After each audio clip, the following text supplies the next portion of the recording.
कुछ लोग अपने बच्चों के साथ समुद्र के किनारे एक कबीले में रहते थे। उसमें एक छोटी लड्डचकी भी थी जिसका नाम मिनावी था। मिनावी दूसरे सभी बच्चों से थोड़ी अलग थी। उसे अक्सर दूसरे बच्चों के बीच झगड़ा कराने में बहुत मजा आता था और इस वजह से पूरी टोली परेशान हो जाती थी। लगभग रोज कबीले में लड़ाई हो जाती थी। एक बार की बात है कि डूबते हुए सूरज की लाल गुलाबी किरणें खेल के मैदान पर पड़ रही थीं। सारी लड़कियां खेल का आनंद उठा रही थीं। सारे लड़के अपने पिता के साथ बड़े आदमियों वाले काम सीख रहे थे। माएं शाम का खाना बनाने की तैयारी कर रही थीं। कोयले की आग पर एक ताजा मछली ताजे केकड़े और मसेल के साथ पक रही थी। टोली के सभी लोग खुश थे। फसल उनके लिए अच्छी रही थी। खूब ताजा खाना उपलब्ध था। मिनावी के अलावा सब खुश थे। मिनावी सबसे अलग थी। बचपन से ही मिनावी को दूसरी लड़कियों को परेशान करना अच्छा लगता था। मिनावी का चेहरा इतना बदसूरत और कठोर था कि उसे देखकर उसके मन की नफरत का अंदाजा लगाया जा सकता था। बुजुर्गों को पता था कि मिनावी सबको परेशान करने की कोशिश करती है, जिससे झगड़ा होता है न केवल छोटी लड़कियों में बल्कि उनकी माँओं में भी। बुजुर्गों ने मिनावी की मां को चेतावनी दी कि अगर उन्होंने मिनावी को गड़बड़ करने से नहीं रोका तो उसके साथ कुछ भयानक घट जाएगा, पर मिनावी ने इस पर ध्यान नहीं दिया। साल बीतते गए और मिनावी जवान हो गई, पर उसे तब भी झगड़ा कराना अच्छा लगता था।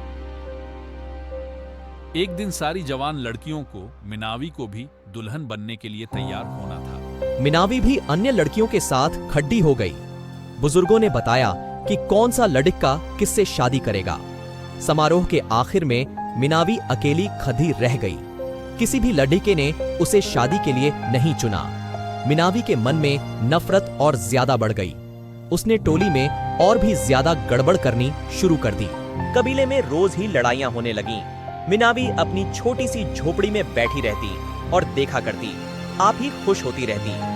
बुजुर्गों ने तय किया कि मिनावी को अपने किए की सजा मिलनी चाहिए। मिनावी को कबीले के निर्णय के बारे में थोड़ा बहुत पता था। जब वह औरतों के बीच एक और झगड़ा कराने जा रही थी, आदमियों ने उसे पकड़ DDH लिया और जमीन में गिरा दिया। उसे चारों ओर गोल गोल घुमाया।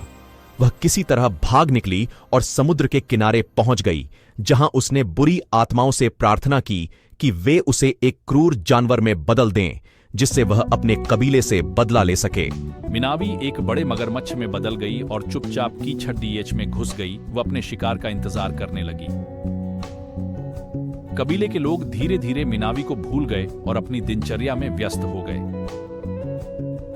एक दिन जब वे केकड़ों को ढूंढने समुद्र के किनारे आए, मिनावी इंतजार में लेटी थी। एक आदमी जो मिनावी को सजा दिलाने में शामिल था, जब पानी में कूदा तो मिनावी पीछे से रेंग कर आ गई और उसे दबोच लिया। उसने आदमी से कहा कि वह उसे चारों ओर गोल गोल घुमाएगी। उसने तब तक बार बार आदमी को पानी में घुमाया जब तक उसे संतोष नहीं हो गया कि उसे काफी सजा मिल चुकी है। तब से आज तक मिनावी की आत्मा मगरमच्छ में समाई और इसीलिए हर बार जब मगरमच्छ अपने शिकार को पकड़ता है तो हमेशा